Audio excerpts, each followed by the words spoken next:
I'm Lucas, 32, and 10 days ago, I canceled a $62,000 wedding I paid for, because my parents told me I wasn't invited.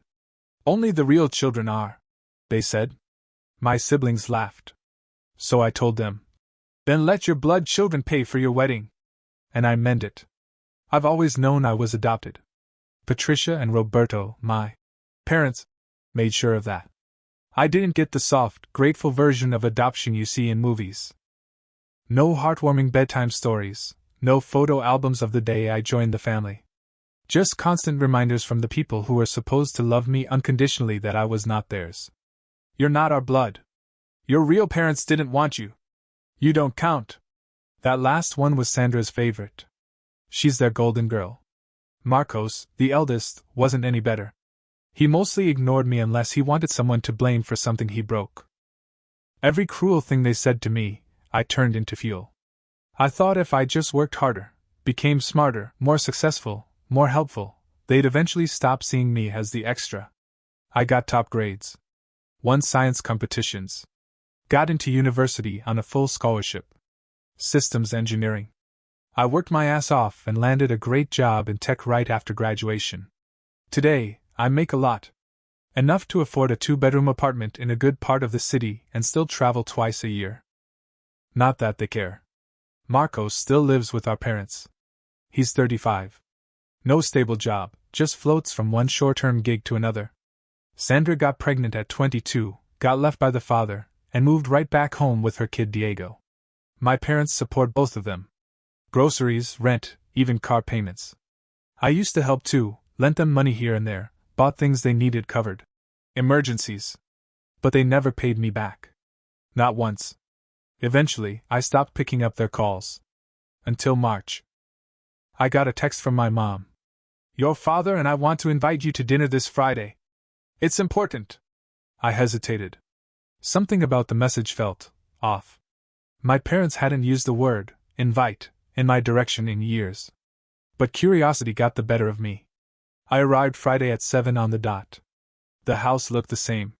Tired siding, the same brown couch that's been there since I was 12, and the same smell of cooking oil and vanilla candles that never quite masked the scent of disappointment.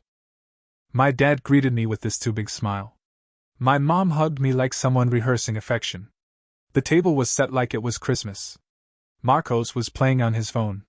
Sandra looked up, gave me a smirk, and went back to scrolling. We sat down. They poured wine. Asked me how work was going. Nodded politely. Pretended to listen. And then came the bomb. My parents were getting married. After 35 years together, they'd decided it was time to make it official. Fine. Good for them. I offered a neutral congratulations. And then they hit me with it. We want you to pay for the wedding, my dad said, as if asking me to pass the salt. It would be your gift to us. Just like that. And I agreed. Like an idiot. I wish I could say I took time to think about it. That I weighed the pros and cons, considered my budget, consulted my therapist. But no, I said yes because I was desperate. Desperate for a seat at the table. Desperate to matter. For 32 years I'd been the outsider. The one who didn't belong. And a small, naive part of me thought maybe, just maybe, if I gave them something big, they'd finally see me as a real son. So I said, sure. I'll cover the wedding. Mom clapped her hands like a game show contestant. Dad gave me this hearty slap on the back like we were frat brothers. Marcos and Sandra barely looked up. They were too busy passing memes back and forth like two bored hyenas. From that moment on, the floodgates opened.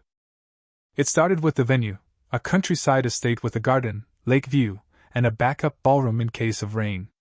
$15,000. My mom said like she was announcing a sale at the mall.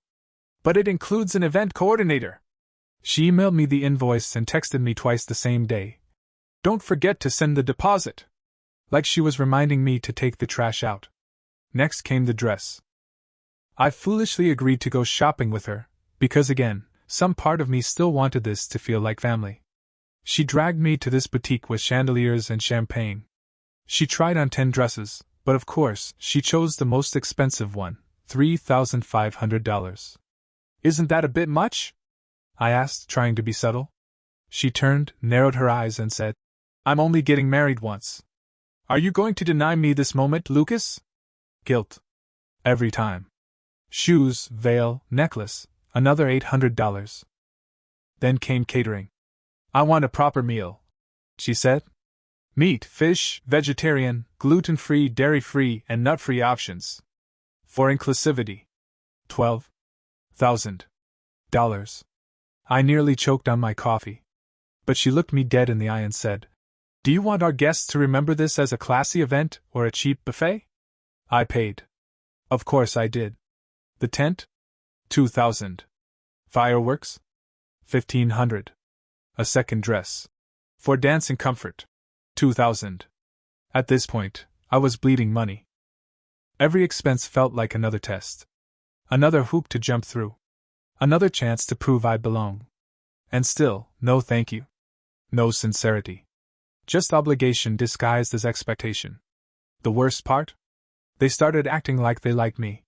Mom started calling me my sweet boy. Dad kept telling people I was such a success. Marcos and Sandra were suddenly polite, asked me questions, offered me coffee. It was like I'd bought a temporary membership into their club. The illusion was intoxicating. Until I looked at my bank account and saw the total, $47,200. And climbing. I remember staring at that number in bed one night, lit up by the screen glow, realizing that if this kept going, I'd be deep in debt. For what? A seat at a table I had to buy. But then Mom called. Lucas, just one more thing. And I said yes. Again. 10 days before the wedding, they invited me to dinner again. Another family night, Mom said, with a smiley face emoji, her version of affection. I showed up out of habit more than desire. The house was the same fake warm vibe as last time. Lasagna this time, supposedly my favorite, even though I've told them since I was a teenager I don't like ricotta. We made small talk about RSVPs and seating arrangements. Sandra asked me if I'd booked the violinist yet. Marcos asked if I'd ordered the vegan cake tier. I hadn't agreed to either, but I knew I would. I always did. Then, somewhere between second helpings and coffee, Mom dropped the bomb. Casual. Breezy. Like she was commenting on the weather. Oh, Lucas, I almost forgot to mention about the guest list. My stomach tightened. What about it? I asked. She exchanged a glance with Dad, one of those pre-rehearsed looks that always meant bad news wearing a friendly face. Well, she began, folding her napkin like it mattered. We've decided to keep the wedding very intimate. Just close family. I stared. She continued, We're limiting the ceremony to our biological children only. I blinked. Once. Twice. Waiting for the punchline. Wait, what? I finally said, sure I had misheard. Dad cleared his throat and said with all the warmth of a DMV clerk, It's nothing personal, Lucas. It's just that this is a special moment for the family. We want it to be real. Real? I repeated. Marcos chuckled. Sandra smirked without looking up from her phone. You're telling me I paid for a $62,000 wedding, and I'm not invited? Mom reached across the table like I was being unreasonable. Don't be dramatic, Lucas. It's just a technicality. We love you, but this is about celebrating our bond with our real children. Real. There it was again. The word they always used when they wanted to cut me with a smile. I stood up so fast my chair clattered to the floor. So let me get this straight. I fund the whole thing, and I can't even attend. You should have known this was a possibility. Sandra muttered. Why would I have known that? I snapped. Because you've been reminding me I'm not one of you since I was 5? Marcos rolled his eyes. It's just money, dude. Don't make it weird. I took a deep breath. Something snapped in me, but not the way they expected. I didn't yell. I didn't beg. I just went cold. I see, I said quietly. Then let your real children pay for your real family wedding. Mom's smile cracked. What's that supposed to mean? I mean I'm done, I said, calm now, dead calm. The $62,000 wedding? The vendors? The venue? The food? All of it is in my name. And I'm canceling every last piece. You wouldn't dare, Dad said. I looked at him and smiled, for the first time that night, really smiled. Watch me. And then I walked out. That night I didn't sleep. I cancelled everything. The venue. The catering. The dress alteration appointments. I ate the deposits. Told them to keep them. But the event? Over. By sunrise, my phone looked like it had survived a war zone. 23 missed calls. 57 texts. Most of them from my mother, alternating between guilt-laced pleas and furious threats. Lucas, be reasonable. You're breaking your father's heart. After all we've done for you. If you cancel the fireworks, I swear to God. Marcos chimed in with his usual charm. You just ruined everything, loser. Sandra kept it classy. You're dead to us. I hope your fake parents are proud. I turned off my phone and made coffee. Strong. Black. I hadn't slept, but for the first time in my life, I didn't feel tired, I felt free. I wasn't done, though. The wedding was dead, but the fallout was just beginning. And I wasn't going to be the one swept under it. By noon, I drafted an email titled Final Notice, Event Cancellation. I sent it to every vendor. Dear vendor name. This is to confirm the full cancellation of the wedding event for Patricia and Roberto, scheduled for May 15th. The agreement was under my name, Lucas Ortega. I am officially revoking all services effective immediately. If any remaining charges apply beyond the non-refundable deposit, send them to me directly. Do not accept payment from any third party claiming to act on my behalf. Thank you. Lucas Ortega. Then I CC'd my lawyer. Yes, I have one. I work in tech. You don't survive 3 startups and 2 rounds of acquisitions without someone who knows how to write a brutal cease and desist. That afternoon, I got a knock on my apartment door. Not a call. Not a text. A physical knock. It was my father. Roberto. Wearing a windbreaker and looking 10 years older than he had 3 days earlier. Hair disheveled. No mustache combed. The look of a man who just realized his ATM had closed permanently. Can I come in? He asked. No, I said, holding the door halfway. You can speak here. He sighed. We went too far. Yeah, I replied. Right about the time you told me I wasn't part of the family I paid to celebrate. He put his hand on the doorframe, trying to be fatherly. Look, your mother gets emotional. She didn't mean it. She meant every word, I said. And so did you. Lucas, please. Don't do this. People are expecting a wedding. They'll get one. I shrugged. A backyard fry-up with dollar store decorations. Might be fun. He winced. That's not fair. No, I said. But it is real. You wanted a wedding for your real children? Great. Let them pay for it. Then I added, oh wait, they can't? I shut the door. He stood there for a moment, stunned. Then walked away.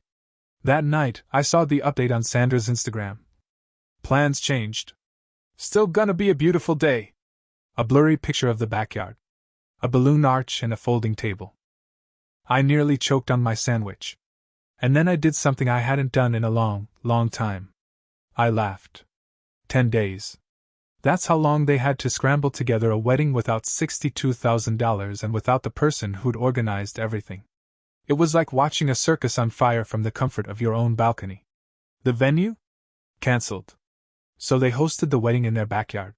On a patch of dry grass next to a rusty barbecue grill. The guest list? Slashed. From 200 to about 20. Mostly nosy neighbors and a few distant relatives who showed up out of pity. Even Aunt Carla texted me. Is this some kind of prank? Why are they serving chicken buckets in a lace tent? The catering? Non-existent. They ordered fried chicken and bulk coleslaw from a fast food chain. Mom had the audacity to serve it in silver trays like that, somehow transformed it into fine dining. The DJ never showed up. Marcos tried to be the DJ with a Bluetooth speaker and a cracked Spotify playlist. Half the songs skipped. The other half were riddled with ads. And the dress, oh, the dress. That $3,500 monstrosity that was meant to trail across marble floors now dragged over dirt and lawn furniture. I heard someone tripped on it during the toast and spilled grape soda down the back. There was no wedding planner, no photographer, no violinist, no fireworks. Just a sad, lopsided garden arch from a clearance rack at HomeGoods. And Mom, my sweet, cruel mother, had the audacity to wear that diamond-crusted tiara I paid for as if she were still the queen of the occasion. But the photos didn't lie. The few that leaked on Facebook told the real story. Mom's forced smile stretched too tight. Dad looking like he wanted to disappear into the grass. Sandra holding her kid on her hip, visibly annoyed. Marcos yelling at someone off camera, probably because the speaker died again. I didn't attend, obviously. I spent that day watching a movie on my couch, eating takeout, and smiling every time my phone buzzed with another furious message. From Mom. You ruined everything, Lucas. From Dad. You embarrassed us in front of everyone. From Marcos. You're a psycho. Hope you're happy, loser. From Sandra. You'll regret this. Just wait. But there was nothing to regret. They thought I'd stay quiet. They thought they could treat me like dirt and still cash the check. Not this time. And the best part? With no caterers, no staff, no one to manage the chaos, I heard they spent the entire event cleaning up after themselves. No one came to rescue them. No magical fairy tale ending. Just soggy napkins, sunburned guests, and the sound of a Bluetooth speaker dying mid-slow dance. The next day, I posted a single message on our extended family group chat. To anyone who was confused about why I wasn't at the wedding, I wasn't invited. I only paid for it. Correction, I almost paid for it. But I'm not in the business of funding cruelty anymore. I didn't wait for replies. I logged out. They say karma takes her time. Turns out, she was early for this one. 2 weeks after the great backyard chicken wedding, the fallout started rolling in like clockwork. First, the vendors. Turns out, despite the deposits I left behind, most of the balances were still unpaid. And since every contract had my name on it, I started getting calls. The florist? Furious. The tent rental company? Threatening legal action. The DJ's assistant? We showed up, but no one paid the second half, so we left. I forwarded all of them a copy of my cancellation email, complete with timestamps. Any services rendered after May 5th were not authorized by me. Please take up your payment concerns with Patricia or Roberto Ortega. I even attached their home address. Petty? Maybe. Satisfying? Oh, absolutely. Then came the family drama. Apparently word got out that I'd pulled out of the wedding, and why. And I wasn't the villain. I was the headline. Lucas paid $62,000 for a wedding and wasn't even invited. They told him he wasn't family after cashing the checks. Sandra said real children only. My cousin Teresa texted me. I always thought they treated you weird. Glad you finally snapped. Uncles, aunts, even neighbors started cutting them off. I got a message from a second cousin I hadn't talked to in 5 years that just said, "You did the right thing." Their perfect image? Shattered. No more praise for their amazing son Marcos. Or beautiful Sandra and little Diego. The narrative flipped. Everyone started remembering every weird, dismissive comment they ever made about me. And then, reality hit them like a freight train. See, what they never realized was that I'd been holding their fragile little world together. Quietly. Consistently. That emergency loan, for the broken water heater? Me. The contribution, to Sandra's hospital bill when Diego was born? Me. The time Dad's car broke down, and magically got repaired the next day? Me again. I wasn't just a forgotten son, I was the financial scaffolding propping up their whole circus. And when I pulled that support, it all came crashing down. By the third week, I heard Marcos had been kicked out after yelling at my dad during a heated argument about rent. Sandra moved out shortly after, taking Diego with her after my parents asked her to contribute more around the house. Guess it turns out the real children weren't great with real responsibilities. As for me, I changed my number. Moved apartments. Blocked them on every platform I could think of. I didn't just walk away from their wedding, I walked away from them. And for the first time in my life, I wasn't scared of what would happen if I stopped trying to be enough. Because I finally realized I already was. 3 months went by. No texts. No voicemails. No fake birthday cards. Just silence. It was beautiful. I started sleeping better. My apartment, cleaner. My credit card balance, recovering. My weekends? Quiet. Peaceful. Mine. And then, on a Wednesday morning, I got a voicemail. Blocked number. Lucas, it's your father. We need to talk. Things are, well, they're tough right now. Your mother and I, maybe we were too hard on you. Maybe we didn't appreciate everything. Just call me. Click. I didn't. But I replayed it 3 times, just to confirm I wasn't hallucinating. My father. The man who once told me, "You'll never really be one of us, but we appreciate the help." That man had the audacity to act like he was the victim of my absence. It was wild how fast they switched from scorning me to suddenly remembering I existed when the gravy train ran dry. Another 2 months passed. Then I heard from a cousin. My parents had officially kicked Marcos out. Sandra had left too. The house was quiet. Cold. Empty. Apparently, the perfect family imploded without its unpaid emotional janitor. What a shame. But it gets better. One day I ran into my old high school teacher at a coffee shop. He asked how life was. I gave him the vague, "doing great," answer, but he pushed. Said he heard about the wedding through mutuals. Word travels in small towns. He smiled and said, "Lucas, I always wondered how you turned out so decent. Now I know, it wasn't them." That hit me harder than I expected. Because deep down, some twisted part of me had believed I was a product of that household. The years of neglect, the emotional starvation, the passive-aggressive birthday cards with no money inside. But he was right. I turned out decent in spite of them, not because of them. And the more distance I got, the more I saw it clearly. They didn't break me. They didn't make me either. Everything I've built, my job, my apartment, my self-worth, I did that. Alone. And for the first time, I started to feel something I hadn't felt since I was a kid trying to win their love with a spelling bee trophy. Pride. Not the version that needs applause. The quiet, solid kind that doesn't ask for permission. A few weeks later, I got another voicemail. This time from my mother. Her voice was cracked. Raspy. Like she'd either been crying or hadn't slept, or both. "Lucas, please. Just, please call me back. We're not okay. Your father he's not doing well. Marcos is gone. Sandra barely speaks to me. I miss you. I miss my son." My son. Those words felt like a lie wearing perfume. Pretty on the surface. Rot underneath. I didn't call. Instead, I replayed every birthday they skipped. Every award ceremony they never attended. Every time they gave my siblings cake and gave me crumbs, and still expected me to say thank you. And then I remembered the dinner. The one where they told me, with dead serious faces, that their wedding was for blood children only. Don't take it personally, Lucas. But here they were. Taking my absence personally. Funny how that works. By then, I had already moved into a new place. Bigger, cleaner, farther from them. I had updated my number, deleted old contacts, and left behind the version of me that begged to belong. I wasn't punishing them. I wasn't holding a grudge. I was choosing peace. That peace came with new traditions. Birthday dinners with friends who actually show up. Game nights. Vacations that didn't include guilt trips.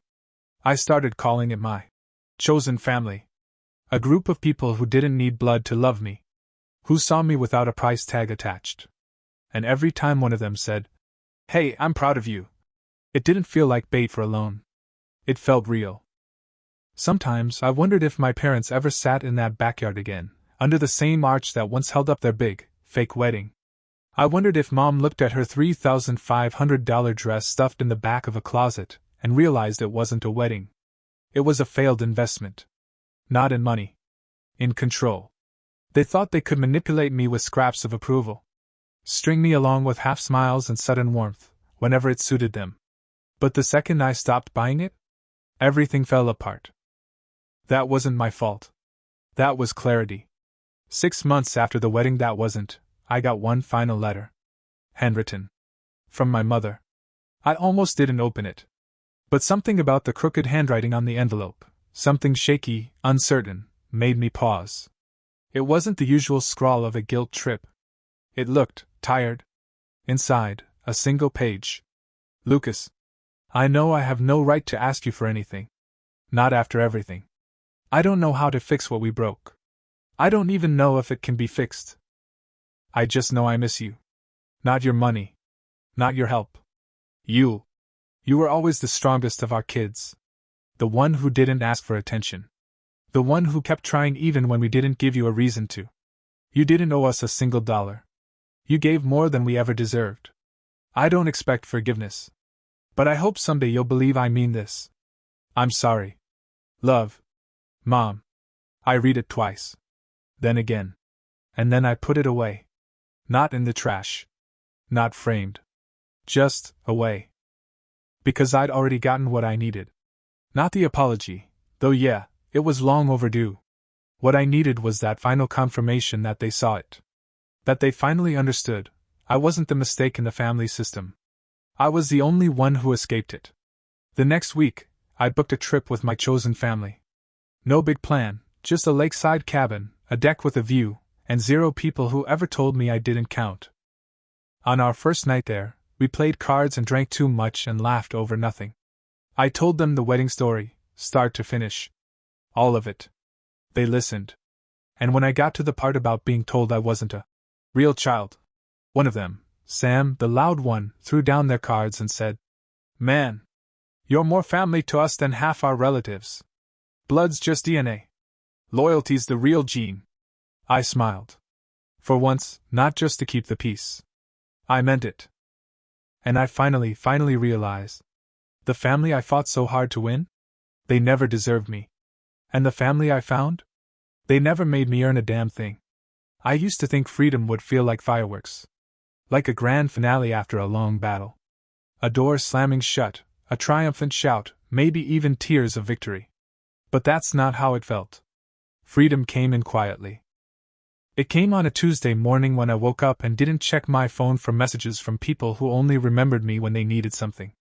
It came while I was making eggs in a kitchen I paid for, in a home that finally felt like mine, not because I bought it, but because no one there made me feel like I had to earn a place in it.